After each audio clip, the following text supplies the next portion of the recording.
So the future of twin studies, what's happening now, certainly in the behavior genetics field, is linking specific genes to specific behaviors. If the Jim twins were found today, it would be a much different type of a study. It really would be. People would not be content to just look at their IQ scores and take their handprints and look at their brain waves. There'd be a lot of under-the-skin sorts of stuff. Epigenetic analyses, the turning on and turning off of genes, looking at epigenetic profiles is a very, very hot topic right now. And I'm currently working with collaborators in the UK and in Australia on the first study of epigenetics in twins raised apart. And this is being drawn from my study of the Chinese twins separated at birth. People are turning attention to endophenotypes, the internal phenotypes that bridge the gaps between the gene at the molecular level and some observable behaviors such as schizophrenia, perhaps some biochemical imbalance. And there has started to be greater collaboration between behavioral geneticists and evolutionary psychologists because really twins, adoptions, unrelated, provide these wonderful pairings where you can really disentangle the genetic and environmental influences on behavior and on social relationships and really test out a lot of very interesting evolutionary hypotheses. One study I didn't mention that I'm still having ongoing now is a study on the loss of a twin and how that might differentially impact identicals versus fraternals. And I've got over 700 survivors in that study right now, and the degree of grief is significantly higher in the identicals than in the fraternals. And one might argue that, it may be linked in part to the loss of, a whole set of your genes that could potentially be transmitted to future generations. I've got a study ongoing where I also look at social relatedness between identical twin aunts and uncles and their nieces and nephews, comparing that to social closeness in fraternal twin aunts and uncles and their nieces and nephews. If you think about the first case, when identical twins have nieces and nephews, they're like their genetic children, right? And in fraternal twins, it's the ordinary garden variety aunt, uncle, niece, nephew sort of thing. And so we're finding greater investment in, greater caring, greater closeness, all those sorts of things in the monozygotic families than in the dizygotic families. So there's lots of interesting things you can do with twins in an evolutionary context. And just in closing, I want to share with you a comment from Dr. Bouchard. This is the closing comment in my book, and I really, really like it. He wrote, "Twin studies refute both biological and environmental determinism. They do not negate the effect of the environment on behavior, nor do they overglorify the role of genes. They account for the uniqueness of each of us." And just acknowledging the reared apart twins, and I probably should, I acknowledged the ULEs too, I thought I forgot them. Bouchard and Brunel, and of course, any research support has always been welcome. So thank you very much, and I think we have time for questions.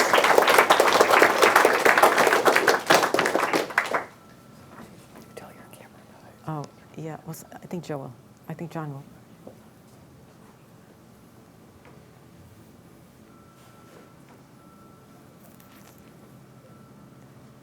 I think we have to just wait for 1 second.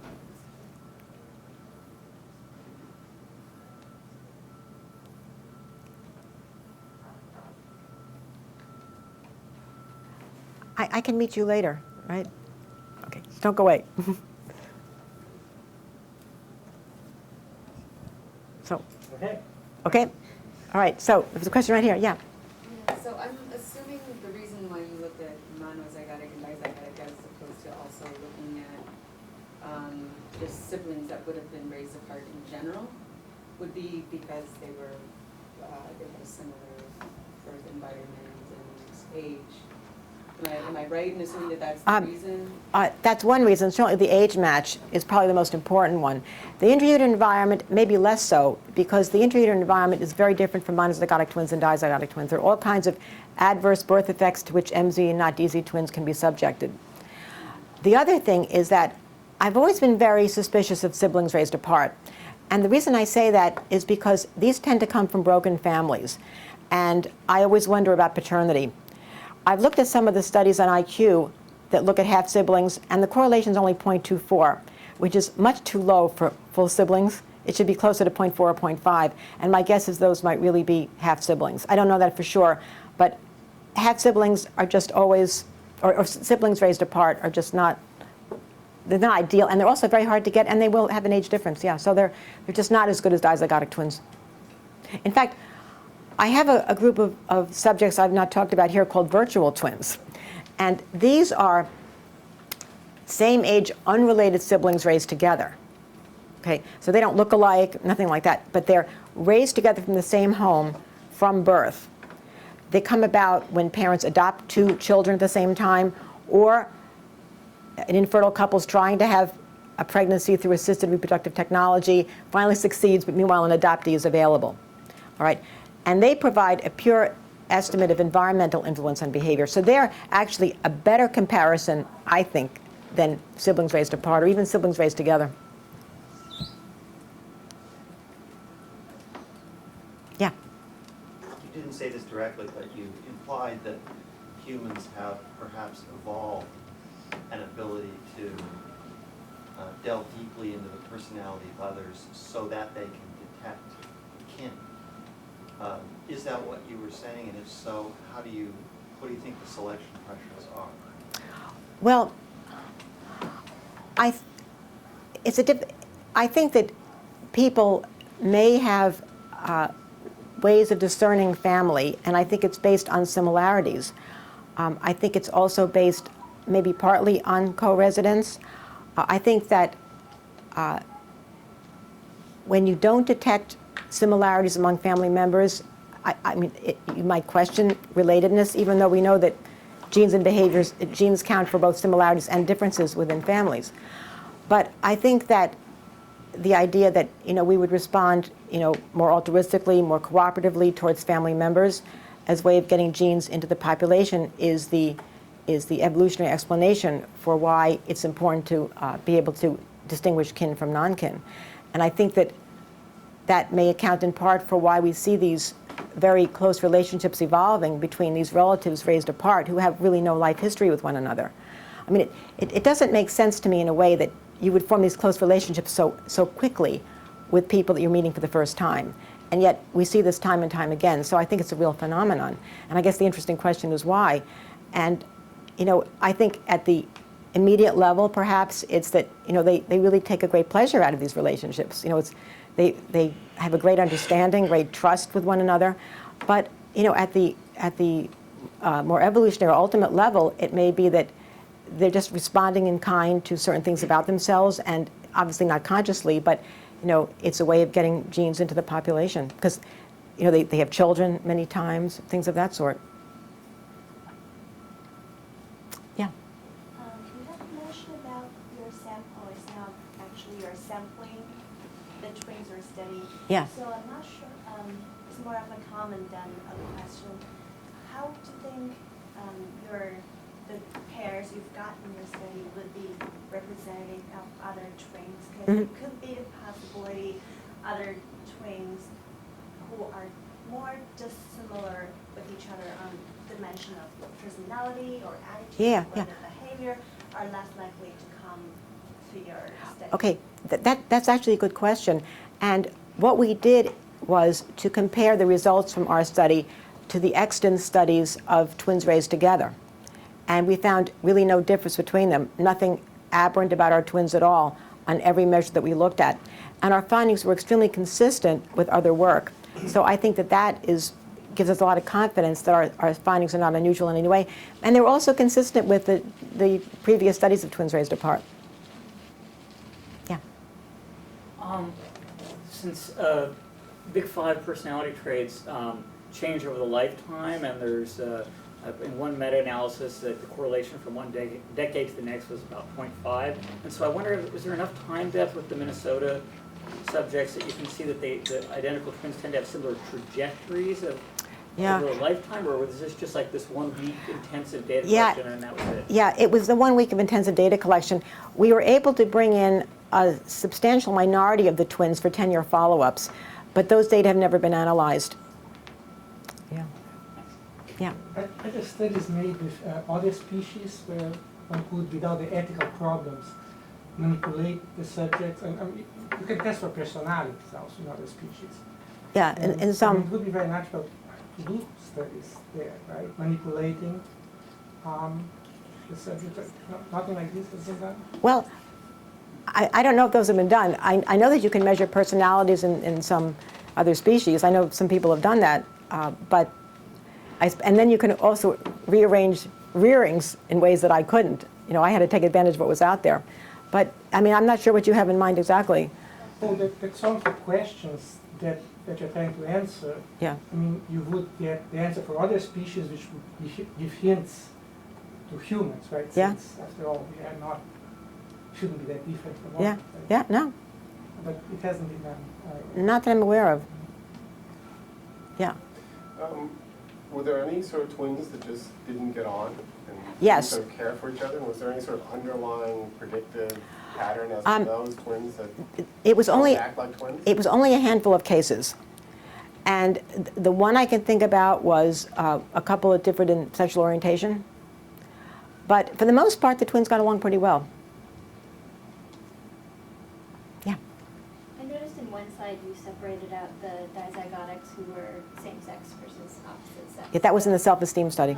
But I'm just wondering in general, because Yeah. the opposite sex are going to be less closely related Um, on average, right? than- No, they're going to be, well, they have the sex difference, but Right, they're but still, but, I mean, the way genes go, they could actually be more related than some of the same-sex ones, Sure. right? So we usually combine them with the others because we usually analyze them separately and then put them in together. And by the way, just an interesting point on the opposite-sex twins, when we brought them in, there was clearly flirtatious behavior going on. And we never really documented it, but it was clear. And I'm always sorry that we didn't capture it. We probably didn't have enough pairs, and we probably noticed it too late, but it was very, very fascinating. Genetic sexual attraction. Yeah. And for monkey studies, there's a number of different groups that have tried to use rating scales for monkey personality by human observers who are familiar Right. with monkeys. And in my experience doing that, you get a correlation with dominance rank. So what the monkeys, the way they behave, how confident they are, how fearful they appear, or anxious, is related to their social situation in the group. So is that a function of the way we're rating? I mean, your people are self-rating, as opposed to, this would be more like teacher rating of children. Is a teacher rating a whole classroom of children pick up different dimensions than the children rating themselves? Well, there have been teacher ratings of twins through the teacher report form. And those teacher ratings seem to accord fairly well with parental ratings. But again, those are of children. And so there have been ratings of personality by friends of twins. And those do show correlations, a little bit less than the self-ratings. But nevertheless, they're not that far off. Mm-hmm. But not even so much that it would break apart the similarity of the twins, but that it would pick up other environmental influences. Because it doesn't seem reasonable to me to think that monkey personality is much more affected by social rank than human personality. Well, I don't know if anyone's ever done that kind of work. With the reared apart twins, that would be just too difficult to do. I couldn't imagine how we would do that unless we, I mean, these are adults, it would be difficult to do it. But I don't know, maybe it's an empirical question, I don't know. Yeah. I just, another sample issue. Yeah. I have a sister-in-law who is a triplet, but she has one monozygotic twin and one dizygotic Yeah. twin. Right? And I'm just wondering, I mean, that seems to me, then you've got Oh, well, them yeah. all living in the same environment. I don't know how common that is, but Yeah. I've heard that these other studies. Yeah, those are actually great. Those are great. And I have studied cases like that, and I find that the identicals are much more alike than the fraternal. Yeah, that's the case there too. Yeah, yeah. I mentioned something that study too that I forgot to mention again, and that was that we didn't have all of the unrelated lookalikes that were potentially available because some just didn't want to be in the study. And so we only had about maybe between a third and a half of the ones that I potentially could have gotten. But I think that's actually a good thing in a way, because if in fact the people who are, maybe they were the most lookalikes or the most invested in this whole thing were the ones who were likely to be in the research, then maybe what I got was the upper limit of similarity between them. So Well, I was first kind of crestfallen that I didn't get the whole group. Actually, after that, I was kind of quite happy. Probably the first time any researcher was happy not to have the full complement of subjects, but anyway, yeah. Although it's possible that, if looking like predicts, which I don't find plausible at all, but just entertain the possibility, looking like predicts how, curmudgeonly you are, then the non-participants, as it were, could be more alike by virtue of their lower levels of prosociality and willingness to participate. Mm-hmm. So I don't think you can say much about the non-participants. Yeah. Yeah. Yeah. Logical possibility. Yeah. Well, if you look at the literature on physical attractiveness and personality, it's really very mixed. It's a lot more mixed than people realize, and it really comes more from observers looking at people and making judgments on their behavior and their physical attractiveness. But when you actually look at the self-ratings, which is a large meta-analysis that was done in the 80s, there weren't a lot of correlations there. There was nothing, say, between physical attractiveness and sociality or dominance. There was a correlation between self-esteem and extroversion, but it's really a mixed bag. It really is. And I think you get much less there when it's a self-rating as opposed to an observer rating. Yeah. So I'm wondering, you brought up that you have a sample of virtual twins. Yeah. And I'm wondering whether you know or whether you have an idea of where they'll fall in the range of similarity. Well, in terms of IQ, which is the thing that I've measured right now, they are much less than the dizygotic twins and much less than siblings. Their correlation is about 0.27. Okay, so the correlation for IQ for twins raised apart is 0.74 maybe. For twins raised together who are monozygotic is 0.86. So with the 0.24, what's interesting about that is that that's mainly based on a group of children. Most of them are quite young, living at home. And adoption researchers have found that when you track unrelated sibling pairs towards adolescence, the IQ correlation drops down to 0. As each child is getting more control over their environment and can more selectively attune to certain people, places, and events compatible with who they are. I did a kind of a smaller scale of that where I had 43 virtual twin pairs studied at 2 time points. And so on this group of 43, when they were 5, the correlation was 0.3, and when they were 10, it was 0.11. See, so I'm getting that trend. So when kids are at home, ruled by the same parents, there is a within-family effect, but it tends to wash out as they get older. But I'll be very interested. I'm following those virtual twins over time. I'll be very interested to see their social relationship with one another as the time evolves. Yeah. I'm just wondering, with all the new genetic research that's being done, whether you can look now among the dizygotics for their actual degree of relatedness, and then look for. Yeah, that's possible to do now. It's just that it's expensive, and it's a big undertaking. But that's actually fantastic. There have been studies in the past looking at more crude measures. I mean, really a long time ago, where they looked at things like blood groups in common and similarity. But that would really be the way to go. But nobody's done it. Not that I'm aware of. But I think you ran up against the ethical stumbling block of mixed paternity, right? So, because if you have big enough sample, you're going to get some of those cases. Yeah. Yeah. Or you could run up against the idea of sharing sharing mothers and not fathers. See, that's also a possibility with fraternal twins. Right. So. What's the? Nobody knows. No. Do that study, but I got a great population to do that study, and there's lots of twins and really high fraternity. yeah, if sperm can live in the reproductive tract for 5 days, right? It's and ovulation is a punctuated event, then getting dizygotic twins with different fathers is not implausible. Yeah, well, it's considered. What makes me laugh is in the medical literature it's considered rare, but I don't think so. I don't see why the rate would be any less than illegitimate children. It should be the same. So, and sometimes these cases come about in surprising ways. When children go in for genetic testing or something like that, or one child has a condition. I mean, these things come about, particularly if the fathers look very different. I mean, there have even been some where fathers have had different ethnicities, and then you really can't hide it. Some of the big family studies out of San Antonio, John Longero reports routinely 5% of Mm. kids are, don't match the. Yeah, yeah. But you know, I mean, it's rare, but you could, rare, maybe it's never happened, but it is possible to have two siblings who have no genes in common by descent. It is possible. Just like you could have two siblings who are not monozygotic twins share all their genes in common. I mean, it would never really happen, but because it's too improbable. But you see what I mean? It is possible.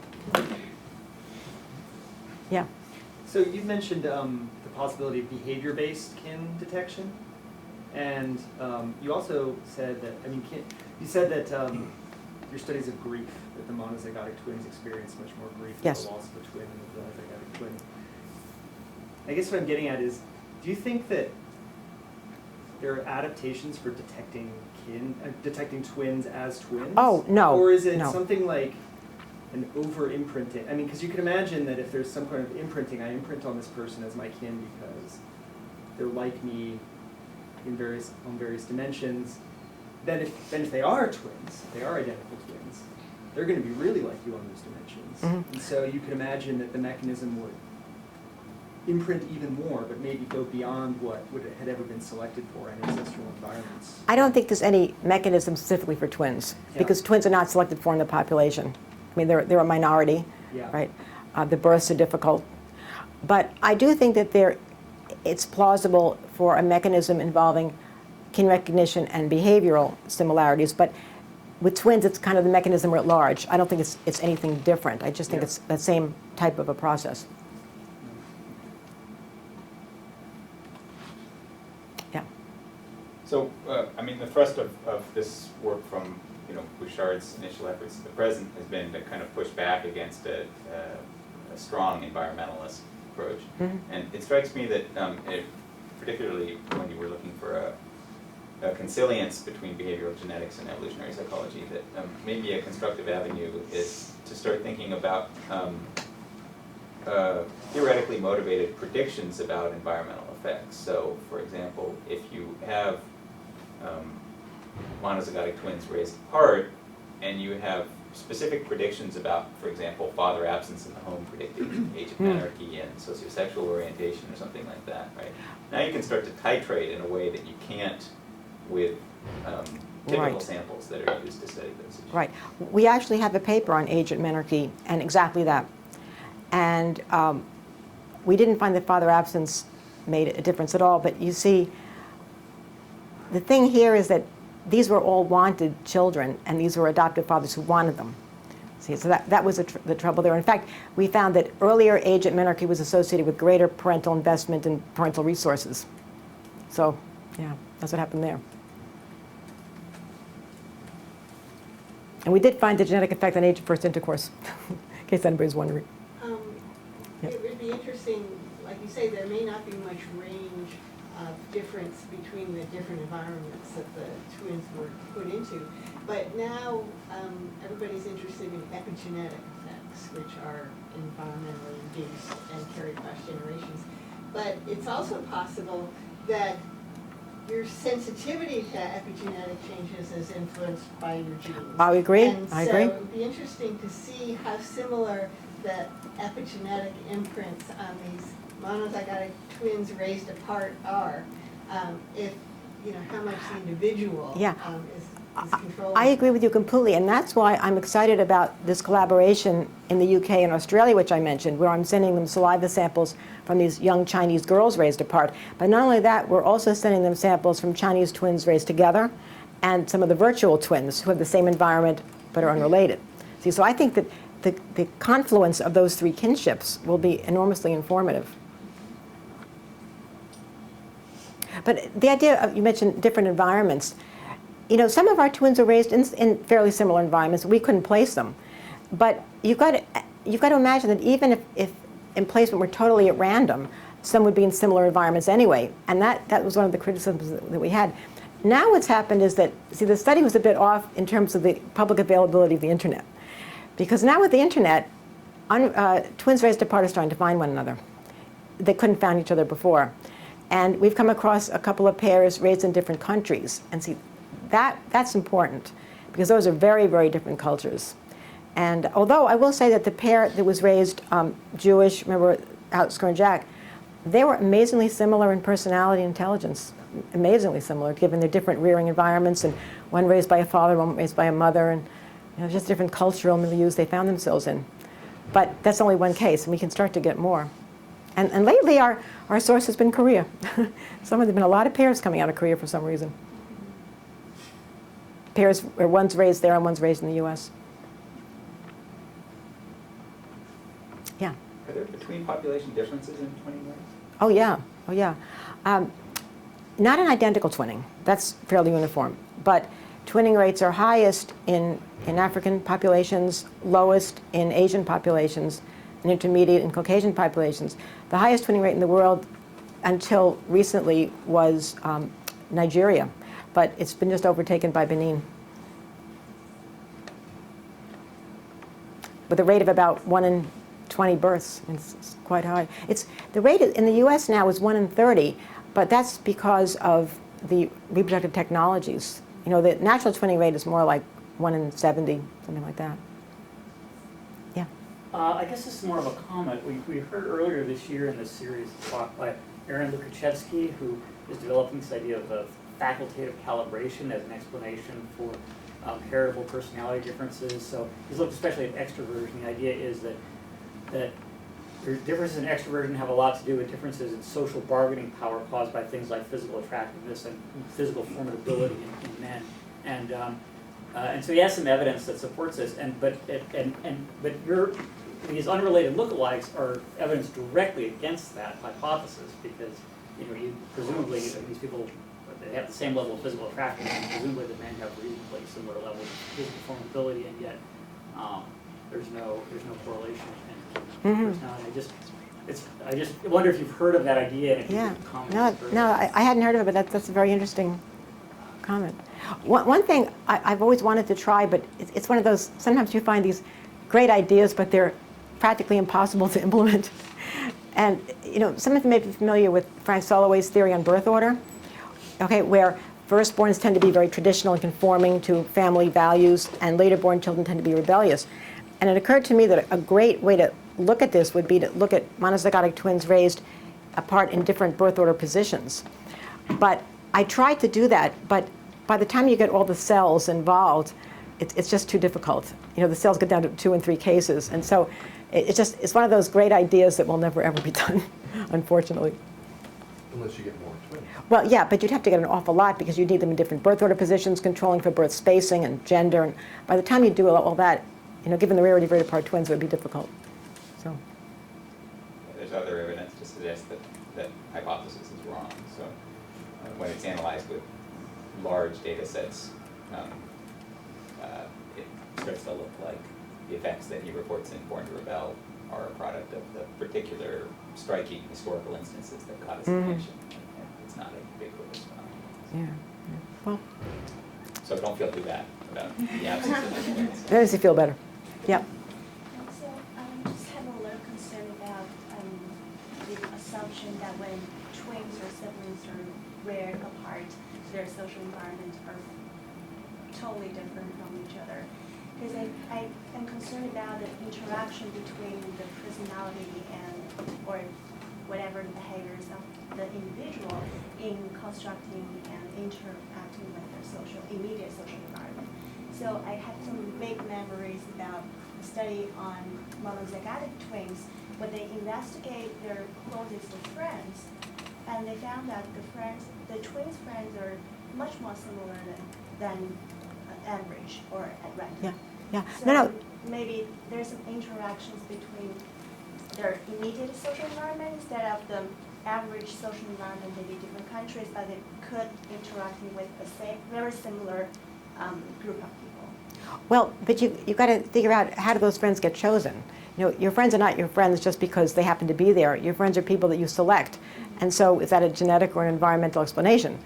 And we think that some of the reasons why twins are so similar, despite the fact that they're in different environments, is that they create their own environments. They select certain things out of the range of possibilities, just like all of us do. All of us have lots of potentialities and possibilities that we never come close to realizing because we select certain ones, which means disregarding others. And so I think that the twins create their own sets of friends, and even twins raised apart may be attracted to similar types of people.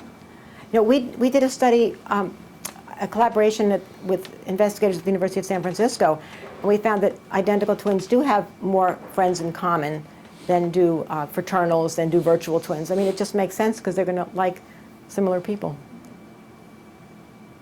Yeah. In the lookalike study, Yeah. did you have them rated for attractiveness? Because it seems implausible that people say people with narrow faces will be treated alike just because they have narrow faces. But if they were of similar attractiveness or similar form of ability, then it's more plausible that those ones would be treated more like. Well, we didn't get physical attractiveness ratings on them, but if the two people both have narrow faces, they both have fat faces, they should be treated alike anyway. So what difference does it make how physically attractive they are, as long as the degree of physical attractiveness is the same?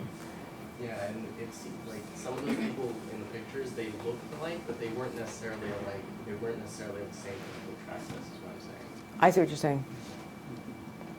Well, There's you know, small differences. that could be done, but I think that alone would not give you the answer. I think you'd have to also try an identical twin study, because they're not going to be exactly the same either, right? They're going to have differences in facial configurations a little bit, spine things. I mean, I think it probably should be done. I guess I don't think much is going to come out of that, but I think it might be done. Some of what you could see was from the age differences, which was controlled in that study. Yeah, but we controlled age and sex differences, yeah. And actually, these were all same-sex pairs anyway. Nancy, Yeah. correct me if I'm wrong, but the last time you visited us, I remember you presenting striking photographs of monozygotic twins that looked quite different and dizygotic twins that people assumed were monozygotic but were Yeah, not, right? I did. I mean, to the extent that some of those things were driving the effect, you would expect less striking differences between monozygotic and dizygotic twins. Yeah. Primarily out of curiosity, have you ever included adult attachment style as a personality measure? We haven't here. That'd be another good one to include. There are people who study that in twins, but we haven't. You know, I don't know if you're referring to the Minnesota study in particular, but you know, they were pretty busy over that week, and we had to eliminate a lot of things that, you know, so that's the reason. You just can't include everything. We never got their shoe sizes, for example. I mean, we were crestfallen.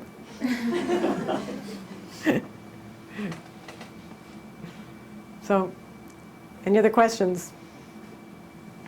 Okay, well, thank you so much.